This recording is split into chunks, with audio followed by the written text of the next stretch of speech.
Hi, everyone, and welcome to the AwardsWatch Podcast. I am Erik Anderson, your editor-in-chief, your host, and everything that you need today. We are going to be talking the Gotham nominations, which just came out this morning, day of this recording, some AFI, a few things that we've seen that haven't screened widely yet, and a little bit of general Oscar talk. And again, that makes this an editors-only podcast. So I have with me executive editor Ryan McQuade. I don't want to know what everything entails. It's everything. It really is. That's not good. That's everything. Not good actually for the audience either, to be fair. Yes, yeah. But we have a hard time limit, so it's really not everything. It's going to be discounted. It's condensed. Today. Yes. And of course, Hey, 1 hour. What'd I say? Associate editor Sophia Ciminello. Hi, guys. You mentioning that just made me think of Harris Dickinson and Babygirl and everything that he has to offer in that movie and everywhere else. So I'm excited to talk about that a little bit too. Yes. And if I give you an order, you're going to need to obey it today. All right. This is getting off the rails really quick. It's already. We weren't even on the rails to begin with, so, Sleep deprived podcasts are the right kind of podcast, folks. Yes. The Gotham Awards nominations came out today. Not a whole lot of surprises. I feel like mostly it was as expected. We'll just read off a couple to give an overview. Best feature was Anora, Babygirl, Challengers, its only nomination, A Different Man, and Nickel Boys. And Nickel Boys and Anora led today. And honestly, some pretty great nominations. I'm very happy for Nickel Boys, as all of us here are. Same for Anora. And obviously, that Challengers nod in feature and being its own certainly stands out when there were a handful of things which certainly could have gotten in, like I Saw the TV Glow, which got 3 nominations, Sing Sing. Just a few things that maybe made a little more sense. What did you guys think of the feature nominations before we get to acting and directing? Ryan. Well, sorry. Sophia, go first, please. Don't listen to Erik. I was receiving different instructions at the same time. I was obviously thrilled to see Challengers. It should be appearing in every category at every awards show all year. It is still one of the best movies of the year. And so I was very happy about that. And I think just overall, kind of like you said, Erik, I think I was expecting maybe some other movies to pop up here, mainly The Brutalist. But I know there were questions about, how many people had actually seen it, who were on these juries. But I think this is a pretty good mix. I still have not seen A Different Man, so I need to see that because it is in a few places here. I will also, be thrilled anytime that Nickel Boys is recognized this year. I think it's especially important at a place like Gotham's and heading into critics prizes. I think we expect to see this at New York Film Critics Circle, especially knowing that group. But, it's something that I think people have wondered, like, will this translate to industry? And the Gothams aren't necessarily a bellwether for that, but I think any place that can be recognized early in the season and potentially pick up a win could be great. So I think that and Anora are the two that we will probably see carrying through most of the season compared to maybe some of the other choices. Ryan, what did you think? Oh, I mean, Anora was not surprising at all today. I mean, it's probably going to be the critical favorite throughout the season in terms of critics' prizes. It's universally been celebrated as one of the best films of the year. Nickel Boys getting in again.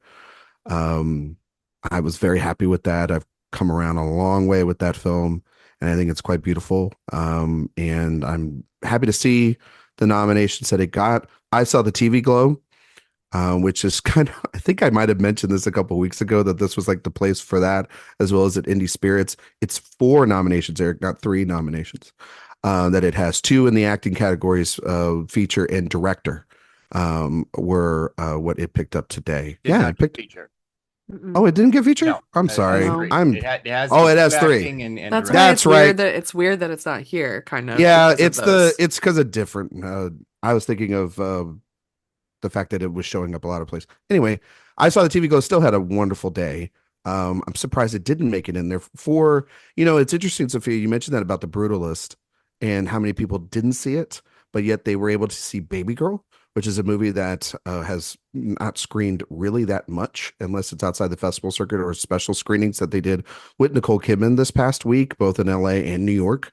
So that might also have been a tip of the hat to the overall mood that the Brutalist might be for some people, that it might be more divisive, as we have been talking about with other critics out, at regional festivals and at AFI.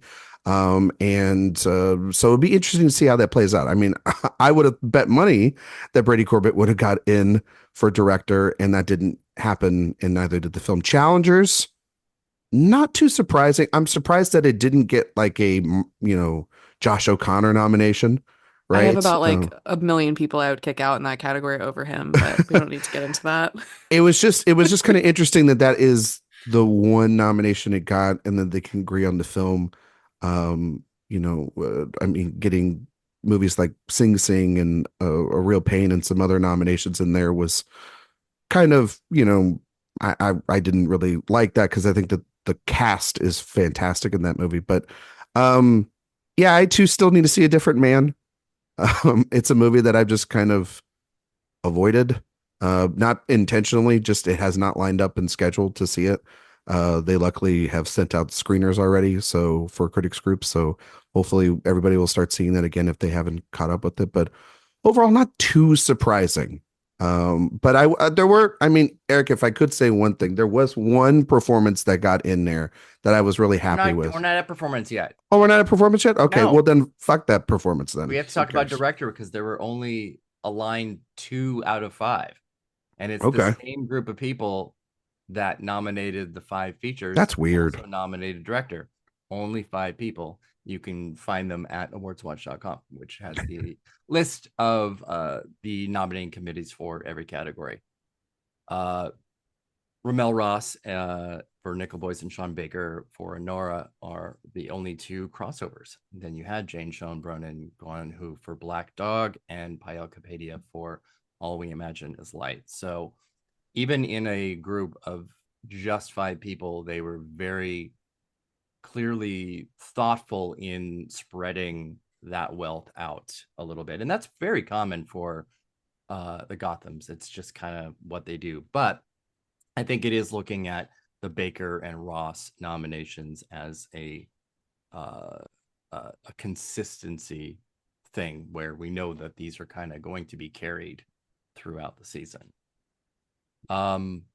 The performance categories, broken between lead and supporting, have 10 nominations apiece. They are gender free. I think there are 6 women in lead to 4 men, and then flipped for supporting, which is kind of been the way that it's been since they've done that. So that they're trying to make sure that nobody can really nail them on, I think, having too many men in the acting categories, because that is often the fear from people on the outside that get worried about, women being shut out of acting categories here. But for lead, we have Pamela Anderson for The Last Showgirl, Adrian Brody for The Brutalist, Coleman Domingo for Sing Sing, Marianne Jean-Baptiste for Hard Truths, Nicole Kidman for Babygirl, Keith I don't know how to pronounce Kupferer. Mm-hmm. Yes, Ghostlight. I love this nomination so much. Mikey Madison and Anora, Demi Moore, The Substance, Saoirse Ronan, The Outrun, and Justice Smith, I Saw the TV Glow. Maybe just a handful of surprises here, but certainly nothing really far outside, which the Gothams have done before. Certainly been more willing to do before. Sophia, what did you think about these? Well, I was really excited that my favorite performance of the year, Adrian Brody for The Brutalist, is here. So obviously, they didn't go for that in director or film, but they went for it here, which is very good. Obviously, too, I think seeing Demi Moore here for The Substance, that's a performance where I think people have been talking about, what does she have to do to break into the five at the Oscars? You know, what has to happen at the Golden Globes, or, you know, can she get a SAG nomination? I think she has to really start at a place like Gotham. Like, this is, I think, a really cool nomination for her, and it's just fueling my thoughts that she's going to maybe win something like LA or get runner up somewhere there or at New York or National Society of Film Critics. It's a performance I think that a lot of people are really coalescing around and wanting to really celebrate. It's also interesting that she and Pamela Anderson are here. I think kind of similar narratives. I know we talked a little bit about that, but Mikey Madison, I don't really know. I think in my head, I know we're not doing like winner predictions just yet, but this feels like, I don't know, like maybe a place where she just starts winning and then doesn't really stop for a while, at least. I don't know. But I would hope, I think too, though, that this could be a place maybe where we do see something outside the box and a little bit different. I feel like it's very competitive. Yeah, This category is extremely competitive. for sure. And Marion Jean Baptiste. Ugh, really, so many good nominations here. Yes. Ryan, what did you think of these lead noms? I actually think that, you know, Marianne Jean Baptiste is a potential frontrunner and could win this over Mikey Madison. I think that is such a celebrated performance already, and people have really come on strong and loving that movie. And I think it's great. And also, you have to remember last year, the winners in these categories was Lily Gladstone, not for Killers of the Flower Moon, but for Unknown Country, and Charles Melton for May December. So while those might have been some critic favorites, those weren't what Oscars even nominated or even looked at. So it doesn't necessarily mean, you know, like the year before, I believe, when did Michelle Yeoh win that award for lead actress there? I know Ke Huy Quan won, but she didn't win. So it wouldn't hurt Madison. She's part of this group. Over the overall celebration for Anora is big. I thought Ke Kupfer's performance in Ghostlight is fantastic. That's one of the best performances of the year, period. That whole movie is one of the best movies of the year, period. And that is actually what Gotham should be doing. They should be highlighting movies that we have forgotten about and that are just as important as the fall festival films. It's a really beautiful film. Like, I love The Brutalist just as much as everybody here, but like, this is a nomination that I get excited about. Like Coleman Domingo and you know, and Adrian Brody and Mikey Madison, they're going to be here all season. I think Demi Moore will be around as well, but something like Ghostlight being mentioned here today is really, really wonderful. And yeah, that was the big highlight from that portion of the acting nominees. Yeah, and it's impressive too, because if you follow the Gothams or us or anybody like this, you know that the Gothams lifted their budget cap on their films last year, so anything is competitive, whether it costs $500,000 or $250 million. And they said no this year. They didn't go for any major studio film or performance. But it is also important to understand that there is if you don't see it in the theater, there is a screener requirement by the Gotham voters, and they have to have it by mid-September. There's a 0% chance that Wicked and Gladiator and Nosferatu and A Complete Unknown and Better Man and films like that, especially a December release that had no festival appearance, would expect to be here. Well, Better Man could have. They're not eligible. No, it wasn't. No, because of like you said in September, but it played at festivals, right? Yeah, but I mean, like, screener specific. It was. Oh, okay. I get you. Given that, so I think they responded purposefully. So while these are obviously of the A24 kind of indie, and A24 had 13 nominations, by far the leader. They have 9 of the 20 acting nominations here. That's definitely where they decided to go. Let's dip into supporting. There are some wonderful nominations here. Starting off with the first alphabetically, and that's Yura Borisnov for Anora. Talk about somebody who needs a jump start. This is it for him. Get him that Marina de Tavira nomination. Get him in. Get him in. Yes. He needs it. Kieran Culkin in A Real Pain. Danielle Deadweiler for The Piano Lesson. An interesting nomination here, as the ensemble has a special tribute for ensemble, but they don't have the same rule as the Spirit. Indie Spirit. Yeah. Brigette Lundy-Paine for I Saw the TV Glow. Natasha Lyonne for His Three Daughters. Clarence Macklin for Sing Sing. Katie O'Brien for Love Lies Bleeding. Guy Pearce for The Brutalist. Great nomination. Adam Pearson, A Different Man, and Brian Tyree Henry, The Fire Inside. Lots and lots of A24 here. My gosh, so much. And lots of co-lead performances here. I think that certainly has a few feathers ruffled, but you know, it's how it's going to be for the season. So don't expect anybody to be moving Kieran Culkin into lead anytime soon. But yeah, Ryan, what did you think of these supporting nominations? Well, like you mentioned, I mean, like that's just going to be the ongoing narrative around A Real Pain this year with Culkin. Can't really change that. Natasha Lyonne, I mean, getting in was great.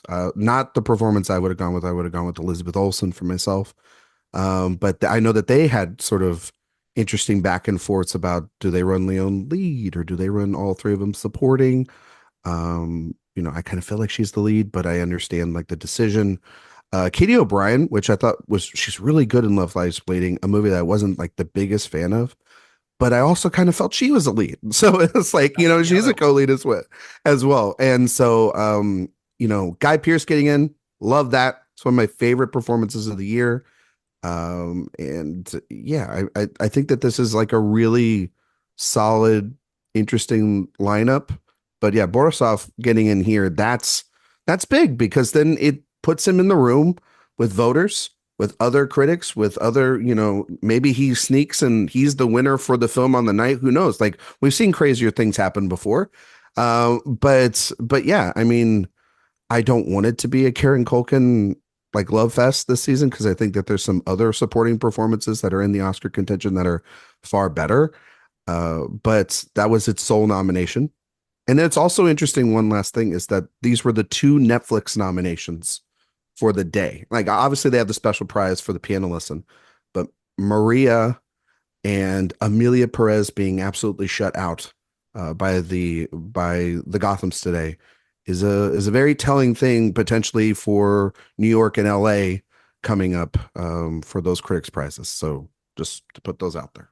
Yeah, absolutely. You can't deny that an absolute and total snub isn't a little bit eyebrow raising, just a little bit. We kind of knew a little bit about that from New York and the screenings there. We'll see. Sophia, what did you think about these nominations? Yeah, I think the biggest thing for me, just an omission, I was actually shocked that Joan Chen didn't show up here for Dee Dee.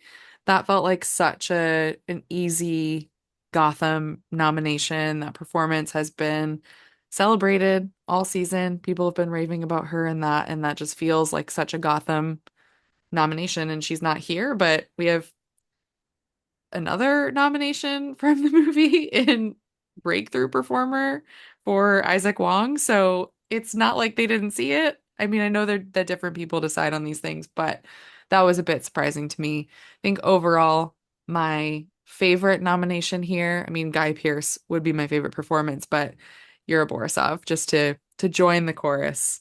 It's great. And all credit goes to Ann Thompson for predicting him first.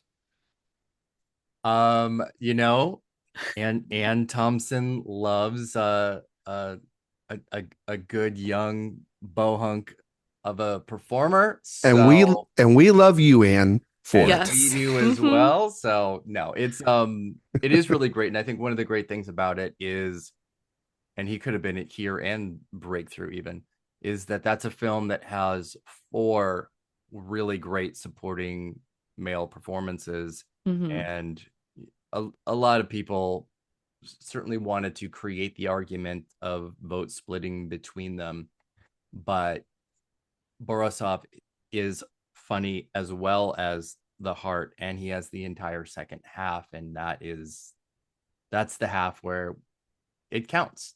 It's got the final 10 minutes with her. And here Mhm. and Just here what he is. you walk out with. The best contrast with her, really, too. I love how different they are as performers and as characters. Yeah, very, very much so. Um, yeah, I think there's more to talk about with the Gothams, but I think we'll just lead everybody to there if they want to look and comment on what else was nominated today. And like I said, it also includes the nominating committees, 5 people on each. So you can look at the crossover, you can look at locations. There's a lot of crossover there as well. So we are going to talk a little bit about AFI Fest, which just ended this weekend, and we all saw a handful of films, but we want to focus on the world premieres because there were definitely things that have been going throughout the year so far, beginning with Sundance and Berlin and Cannes, but 4 large to major world premieres, with the opening music for John Williams, which feels like a pretty quiet and modest opener even for AFI Fest. And I don't think we have too much to say on it, but you can always go to awardswatch.com and read Karen Peterson's review. And so I think what we'll do is focus on the other 3, which was Robert Zemeckis' Here, Clint Eastwood's Juror Number 2, and the new Aardman, Wallace and Gromit, Vengeance Most Foul. And it might be just a little bit of a bubble here, but we are largely agreed on how we feel about each of these 3 movies. But I do think it's important to talk about all of them, especially Here and Juror Number 2, as seasoned directors that are, I don't know, maybe just not really putting out their best work. And let's start with Robert Zemeckis' Here, which I think might be the worst festival film I have ever seen, that I really sat through and saw and was a major film of the festival, not, maybe a possibly random small movie that I could dismiss easily. This was you can't dismiss a director like Robert Zemeckis, even though his trajectory went from so high to so miserably low. And this is like his low point. It's like I don't know, like a speak and spell version of Forrest Gump. It is absolutely horrible. It is ugly. There isn't a single good performance. It is full of overperformed foolery. I hate this movie. Sophia, Yeah, you did the review. I did review this, and I have to say that, in my life, I've made many bad decisions, but one bad decision that will forever haunt me will be going to see the world premiere of Here instead of the 35 millimeter print of the Red Shoes at the Academy Museum. Knew we should have did that. Just knew it. I think it will haunt me for a very long time. Yes, I've seen that film in theaters, but it doesn't matter because of what we witnessed with Robert Zemeckis' Here. I will say, and this isn't a defense of the movie, it's just a comment on the experience. I have not laughed as hard as I did for as long as I did in a long time because of one thing that Kelly Riley does in the movie that everyone will experience very soon if you go see it. But I'm not telling you to. I'm just saying if you do, you will laugh. It is, I mean, it's everything that I think we thought and more from the trailer. The uncanny valley feel, where Zemeckis has been going with de-aging technology, and I write about a lot of it in my review, but it's a very interesting companion piece with something like Nickel Boys, because you have a film that completely experiments with perspective and with point of view and does so beautifully and really changes cinematic language as we know it. And then you have a film that is instead trapped in here, right? It's trapped in its gimmick and its convention of keeping that camera from a single point of view. So, and yeah, it flies through all of these historic events. It's very silly. You don't feel anything. You have no sense of purpose or place. And the performances are, it's very community theater feeling the entire time. So yeah, it was not worth it. It was not a pleasant experience at all. Worse than I expected somehow. Yeah, I kept feeling like Adore Delano and just feeling like I don't belong here. Oh my God. Just going out, sitting out back and just crying. Yeah, I just Yeah. yeah, I understood that to a degree. Ryan, what did you think of here? Well, it's the best movie of the year, guys. What are you talking about? Surprise! No. I called this the minute the trailer came out. I said it for a while. This was going to be an abomination. It's one of those, you just got to see it to believe it. Just to make yourself right, I guess. And I know Jay kept saying that it had a potential to be good. If Jay's listening, you're wrong. You're just wrong. Like, sometimes it's okay to just be wrong, buddy. This movie is terrible. Is he being serious though? Do we actually know? He Never was know with him. You never know with Jay, but I think he was being serious. I think he was being optimistic. Zemeckis has not been good for, it feels like 20 years. Ever since he went down the CGI rabbit hole with the Polar Express, Beowulf, Marwen, The Walk, Allied, you name it, he's made bad movies. This is a next level of shit from him that is just beyond bad. And to make this your reunion for Forrest Gump, which is also a pretty terrible movie to begin with, you just added to that terrible movie's legacy. So you might as well make it like a trilogy in a couple of years. It does feel like a continuation of Forrest Gump in that its way of going through history. Sophia highlighted that it goes through pretty much everything except 9/11, which it's like, why don't you just go there? It has a police brutality scene that's one of the most disgusting things I've seen on cinema in a while. And the CGI in it's bad. Tom Hanks, Robin Wright, Kelly Riley. How much does Robert Zemeckis hate Robin Wright? I mean, he really does. He fucking hates that woman. An They're straight up. investigation needs to be completed. Paul Bettany, pointed. Paul Bettany, who's awful in this. One of the I mean, it's just bad all around. I don't understand how people like this. If you like this, you got to tell me why. It's bad, guys. Like this is one of those times where you cannot defend this movie. This is a bad movie. And Sophia's right. It's so limited in its scope and what it's trying to say that the whole mirror thing, the way it switches from one perspective in time to the other, it's as if Robert Zemeckis watched Tree of Life and had a stroke and wrote the script. It is bad. And well, to your point, Sophia, no good things for me. Thinking about something like Nickel Boys, I mean, where I would find difficulty is somebody that likes both films. That would be a fascinating conversation to have with somebody, because one is really pushing the medium and being provocative and interesting. One thinks that they are. One's destroying it. And it feels more regressive than anything else. Because also one is by a man who has all these resources, a white man that has all these resources to make this crap.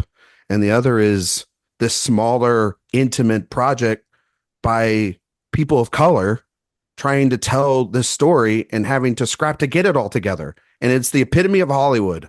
It's bad. I'm sorry. I'm getting too upset about here.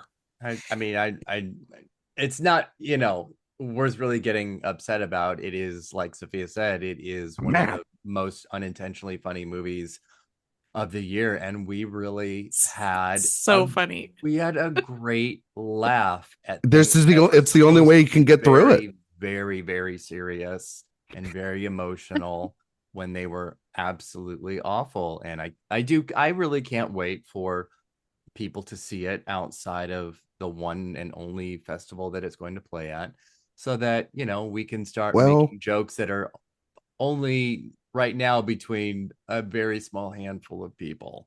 well, to be fair, it did play at the Chicago International Film Festival the next night. So Did it? just yes. I haven't Yeah. heard anything from anybody that Exactly. That's why, because nobody saw I it. haven't heard a peep. Yeah. thing. I think They No gave him a one little wants to be here. here. No, Yeah. no, they don't. But I will say, done to speak.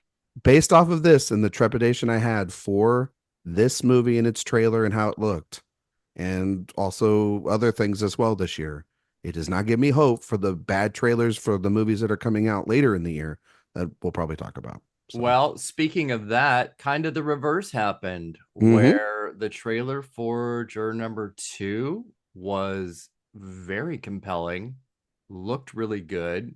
It was slick, but felt like a great dramatic thriller. And then we got it, and it was pretty boring, laughable slop. And we're at sort of the same place as with Zemeckis, where a director who just had so much power as a filmmaker for so long, and now both feel like that meme of the horse where the first part of the drawing is absolutely a gorgeous painting and then it's a stick figure by the end. And that's what it feels like. It isn't that elements of the film aren't handsomely mounted. Some of them definitely are. But it is a really laughable script. It's so disappointing. It's so lacking in really proper dramatic heft. And again, this is a film that I think the three of us largely agree on, at least mostly the level of our dislike. And many others that saw it that night do not feel that way and feel that it is, you know, Eastwood is back. So I think it's, I don't invalidate somebody that really loves it or that really wants it to be, needs it to be something that it is or more than it is. But I can't say that I enjoyed much outside of Toni Collette, who I thought was trying to do something fun and interesting. And I did like her in and out accent. It was better than her just kind of doing a very forced twang, Georgian twang, and making it feel super put on. So I thought that was actually pretty cool. Nicholas Hoult, beautiful man, beautiful gowns. There's that. He has gorgeous skin. There's not really much else that I can really grab onto as a good performance. All the jurors are absolutely awful, like SNL sketch, like bad. Yeah, and it is one of those things where one tiny little bit of information could have been revealed in the first 10 minutes of the film and you wouldn't need the next 2 hours. It's if you're going to create a courtroom based murder trial story, that has to be really, really compelling and really tight. And it's not. Ryan, what'd you think? You did the review. I'm generally a big fan of Clint Eastwood's movies. The early parts of his career, not the latter parts of his career, obviously. He has a lot of great, I mean, he's made 40 movies. He's bound to make some really great ones in there. And he does have some really great ones in there. His recent wave of movies has been super fascinating. And because like they just feel like an old man just kind of yelling at the sky. And One of them literally was. literally was. And this movie felt very much like Richard Jewell, which was a movie that has some interesting performances and an interesting idea or two, but more or less is a frustrating exercise in genre. Like that is a based on a true story kind of takedown of the FBI right around when Trump is being investigated. And this is a movie about a prosecutor running for attorney general who is in a murder case about a guy whose name is Justin, or you could probably call him Justice. Her name is Faith. And it's 2 weeks before the election, and this is going to make or break it. And the movie's coming out 2 weeks before the election, making or breaking that. And it was just like, okay, Clint, I get who you're voting for. I get you don't like most of these people. The every character in here is a stereotype. Zoe Deutsch is in her worst performance ever because she's given terrible material. It's a first-time screenwriter, so should have probably used the Ridley Scott method on this one, which is if the script's written by a nobody or first timer, it's probably not going to be good because old man Clint can't, elevate that material. It's got one of the most disappointing 20 minutes of cinema I've seen in the last 20 minutes, the climax of the film, because it just doesn't go anywhere interesting. It leaves you kind of just there as a dud. And I think sleep, guys, is the most important thing you can have in your life. And so I slept on the plane before I put any, of my words together for the review. And I started piecing together the film that you guys initially just like didn't vibe with it at all. And I was like, well, maybe there's something in there. Upon reflection, there's not much other than a bad script and another director that should just. Well, you could have slept during the movie like the guy in front of us at the TCM Chinese Theater. Or you could talk like the two fuckers that were next to me. Like, you know what I mean? Like they were just, yep. People certainly felt like they had more important things to do than watch the movie. But the guy behind us was a champion. Just like he was. Earlier in the week, we went to see Emilia Perez again, and Sophia saw someone with their phone out, and I've never seen her that angry. It's a no. It's a big no from her. If you were on your phone, I will tell you to turn it off. Just like, hey, turn it off. And I was just like, oh, okay. Yep. It's not cool. More energy than Emilia Perez. Good Lord. Yes. All right. All right. Let's go to something that we did actually like, and that was Wallace and Gromit. Oh, Sophia, what are your thoughts on juror number 2? Did I not? Sorry. No. I thought it's fine. If you've seen the trailer, you've seen the entire movie. The trailer's actually better than the movie. There's nothing new that you'll really get from watching the full feature film, which is pretty sad. It's so predictable and bare bones. And if you've ever watched anything crime related, you will want to pull apart every little thing because it makes absolutely no sense why they didn't go after more evidence. It's kind of a mind-numbing exercise if you're any bit familiar with crime thrillers or that genre.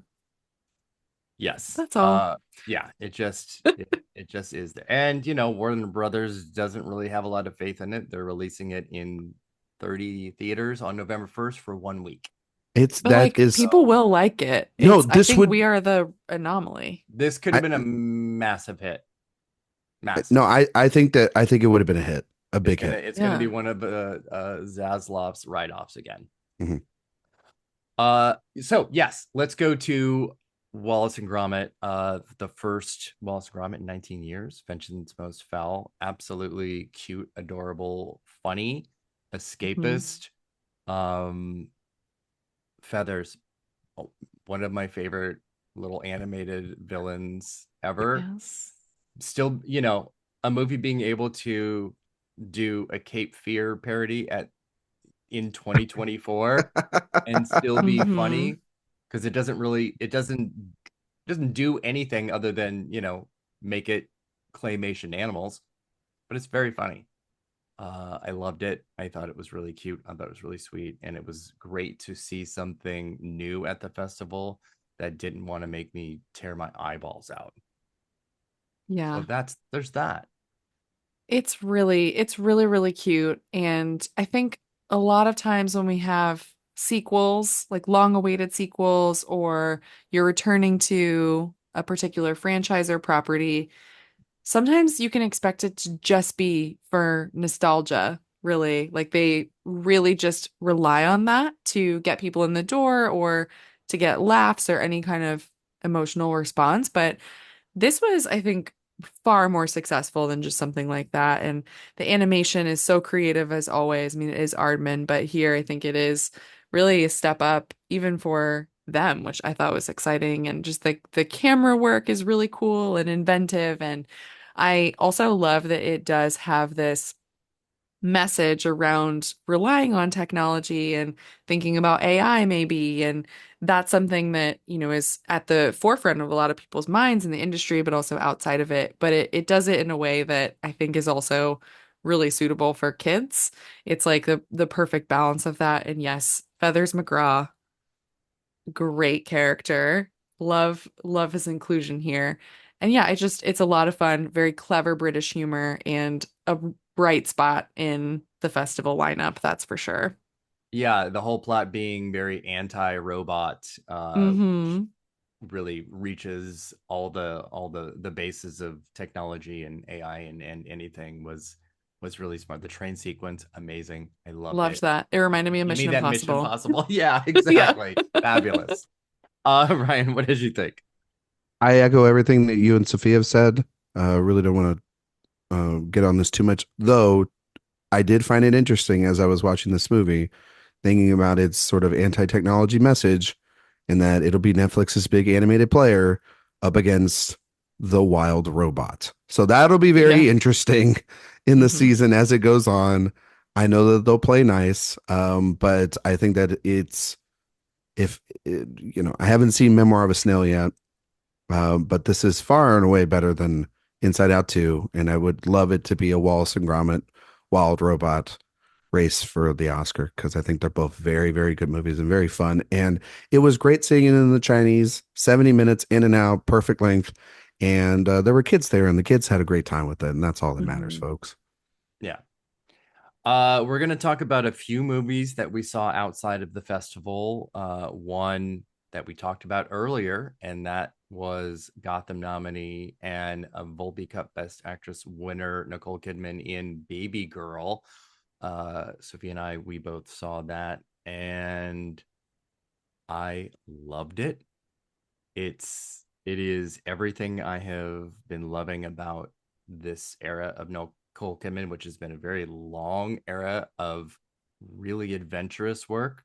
She certainly has a lot of safety nets too in some of the choices that she makes, but films like this and her continued commitment to working with female directors, especially newer ones, to give them just a broader runway is really exciting. And this is there's a little bit of like Succession and Industry and just sexuality that is so raw. It literally opens on Nicole Kidman orgasms or maybe orgasms. And Maybe. just carries all the way through. Um Harris Dickinson, sexy intern, lots of subdom details in here, but not it's not like I don't know, so like a grossly sexual or perverted or exploitative thing.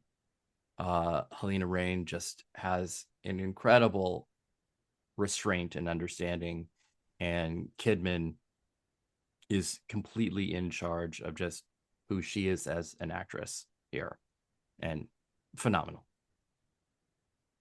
Yeah, I loved Babygirl too. I think that, if you go into this expecting an erotic thriller, and if you think about the erotic thrillers we've had in the past, this is very different from that. And that's actually something that I really appreciated about it, how it depicts sexuality, especially from the woman's perspective, and especially from a woman in power at work, and how she would navigate that and what that might dictate for her. And that I thought was something that I had just not really seen before in an erotic thriller. And typically if that is done, it's from the man's perspective or the director is a man and the woman is captured in a completely different way than Nicole Kidman is depicted here. And I totally agree with you about Industry and Succession. It feels much more, I think, like a sexy workplace drama, really, than an erotic thriller, although there is a lot of risk there. And that's something that I really liked and locked into. Nicole Kidman, I mean, I can't really say enough about her performance. It's one of my favorites of her career. Honestly, just thinking back, and she's had such an incredible one, but this one just feels like it's coming right at the perfect point for her, too. And I love the needle drops. Oh, I've been listening to a few of them. I won't spoil, but they've just been coming up on my Spotify because I started listening to them after the screening. And great job, team, for picking those songs because every time a new one would come up, I'm like, oh my God, this is the perfect song for this moment. I love it. yeah, it's a bit of a outstanding needle drop season Hmm. in a lot of films. And that comes out at Christmas, and take your whole family. I think it's Yes. the family Christmas movie, and just go in blind. I don't care if you're 5 or 50, go ahead and go see it. We're gonna talk about Gladiator 2 briefly, which we have all seen. Yes, briefly. Ryan, why don't you go ahead and start since we just talked at length It's about Babygirl? gonna be so hard to talk briefly about this movie. This movie fucking rules. I got to see it press screening. These two got to see it a little bit ahead of time together before I got into LA. I sat there. I was expecting just a good fun time. I was not expecting a movie that I actually think's better than the first one, and in almost like every way. I'm not like the biggest Gladiator fan. I respect it. I don't like, think it's like the greatest Best Picture winner, but I do understand how important it is to every dad out there in America. But I think that this delivers the goods. I think Paul Mescal is absolutely fantastic here. I think Pedro Pascal and Joseph Quinn and Connie Nielsen and all the rest of the cast are very, very good, and the production design is crazy, and the costumes maybe need to be trimmed a little bit, but they're still very good, and the action sex pieces are Ridley Scott at this best. But this movie's all about Denzel Washington. He's incredible in this movie. This might be the performance of the year, and I know I'm in the bag for Denzel Washington. He's my favorite actor, but damn it, he's just so good. He's having fun and eating up all the scenery, and he is just the perfect casting. It's the perfect movie star performance for him at this stage. I want to see it not just once. I want to see it like multiple times. I want to see it on an IMAX screen. I think that it doesn't overstay its welcome. It's also really interesting how it plays on nostalgia, obviously, and the familiarity of the first story, but then goes in a different path for it, does some interesting things that I think that kind of continued the lore of that movie in its previous version. So, um, met every expectation, and I loved it. Yeah, it definitely the trailers have been really smart because there is so much Hiding a that they lot. don't reveal, and there is quite a good emotional impact that this has. And I mean, a big part of it is definitely Paul Mescal. And Ridley Scott said he cast him because of normal people. And if you like sad boy Paul, you're Mm. going to like Gladiator because he gets to cry and read poetry and be sad boy Paul Mescal while still, cutting heads off guys and biting baboons. It's a lot. It's It's great. the action is bloody and crunchy, even more so than the first. And yes, that production design looks real because it is real. Um, Insane. Certainly with some CGI goofiness aside, with some animals. The Um, baboons especially. I The Were think I rough. think baboons, yeah, the one it's Those baboon were a is sight rough. to see. a bit much. At least it's right at the top and kind of out of the way. Yeah. Hmm. Yeah, Denzel Washington just rings and capes and gowns and just sashaying throughout Rome, absolutely phenomenal. Mm. Yeah. I love him. The disgusting brothers, Joseph Quinn and Fred Heischinger, in their absolutely pancake white makeup, kabuki little freaks. Loved them. Both of them wonderful. And yeah, honestly, Pedro Pascal, really emotional performance. Mhm. Really, really Mhm. good. Yeah. I think the first movie is so straightforward. And not that this isn't straightforward, but there's a bit more complexity to all of the characters.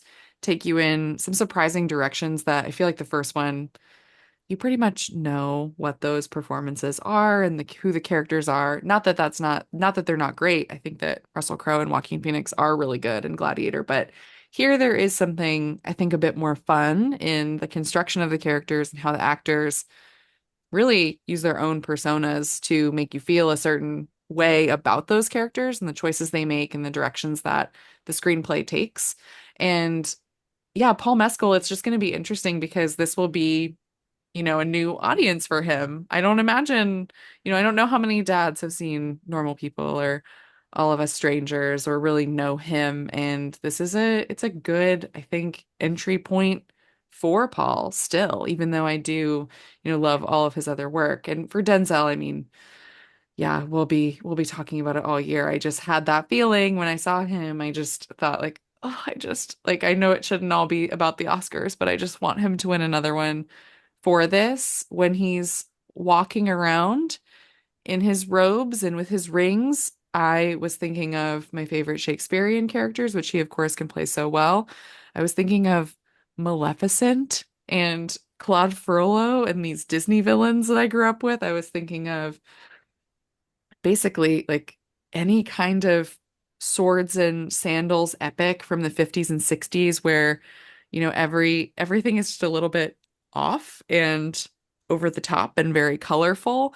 He somehow leans into all those things and just gives us an insane movie star performance. There's so much charisma, so much so that whenever he leaves the screen, I just wanted him to come back. Yeah, and then he does, and then he's like, "Oh, did you miss Hmm. me?" And it's Yeah. great. It's It's yeah. a really, Literally, And right? then he really and then he takes over at a certain point and you're just like, "Oh, it's I love this movie too." Like yeah, yes, yeah. it's great. It's that comes out November 22nd. So much sooner than a lot of things. We do still have a lot on the horizon. At the time that this recording drops, we will have first words on Wicked, which also comes out November 22nd. And then obviously something like A Complete Unknown, which is also a Christmas release, is going to start slowly Yeah. working its way through Post Thanksgiving. screenings. Yeah. And I don't know if anybody saw the clip Don't today I don't of want to do Chalamet it. singing. No. It No. was fantastic. Mm-mm. It was great. That's one way to say it. Nope, it was great. Mm-mm. It Mm-mm. was great. It was not. Are we sure it wasn't one of the Timothy Chalamet lookalikes from the I don't contest? know, but oh my God, like maybe the greatest thing to happen this weekend. $50. That's it. $50. That's embarrassing. Yeah, I come know. on. A Timothy Chalamet lookalike contest that $50. incited arrests, almost riots, and then Timmy Mhm. to show up and absolutely turn things into total chaos. Mm, I Yeah. love that guy. wild. I am nervous for that one. We'll see. I don't love a biopic about a musician, one of my least favorite subgenres because we had to watch so many, I think, in Mhm. covering the Oscars, and most of them I don't like. I think there are some rare exceptions. But yeah, I don't know. I it mm, Faith is low on this one. Faith yeah. is low. I mean, I'm not expecting it to break any type of boxes or stereotypes of the genre whatsoever. Right. None. Yeah, no, it won't. I mean, It's from the guy that made Walk the Line. for at Christ's sake. at its best, all it really has to do is be competent and not terrible to be Mhm. a good film in this subgenre.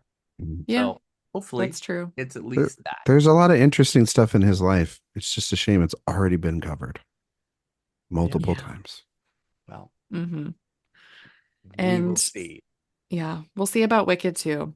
It's Yeah. hard to Oh, really see what it's going to be well, like based on the images that we've gotten and that lighting that takes, it's if you think about The Wizard of Oz, one of the most glorious Technicolor Colorful. achievements.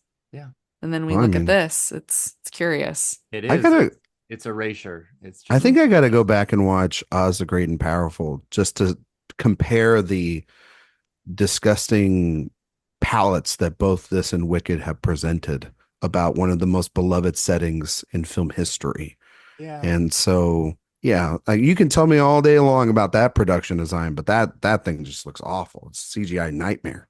So, Obviously there are some colorists going hungry oof. tonight because they certainly are not working on Wicked. Yeah. All right. I think that wraps things up because we did peak over an hour a little bit. And I just, I want to try and keep this at as close to that as possible. So, Sophia, where can everyone find you and your work? You can find me on Twitter at Sophia_Sim, letterboxed at Faye Dunaway. You can find my podcast, Oscar Wilde, at Oscar Wilde Pod, and wherever you find your podcasts. We're covering retrospectives and this award season 2, and you can find reviews and interviews and more coverage at AwardsWatch. And Ryan, how about you? You can find all my reviews, interviews coming and already been released from the Middleburg Film Festival and podcast over at awardswatch.com. The Director Watch podcast is we're wrapping up our Carl Franklin movie series this week with Out of Sight. And on a quick note, aside from films and coverage, it's election season. Please go out and vote. Do the right thing and vote for the right people. And yeah, go vote, everybody, please, for the love of God. Yes. What you Yes, said. vote. Mm-hmm. You can find me at awardswatch.com and on Twitter at awards_watch and awardswatch everywhere else. We will be back next with the retrospective of the 87th Oscars, which covers the films of 2014. Mhm. That will be really fun. And then we'll be back soon to talk about award season And as then, well. yeah. And And we then gotta we're talk really, about really underway with kind of everything. We'll have Globes and Spirit noms and National Board of Review and critics just starting to steamroll the conversation before we know it. As long as we still have a country to do that with after next Tuesday. So let's just cross our fingers that we still have an Oscars to talk about in a week's time. And on that note, thanks everyone for listening. Bye.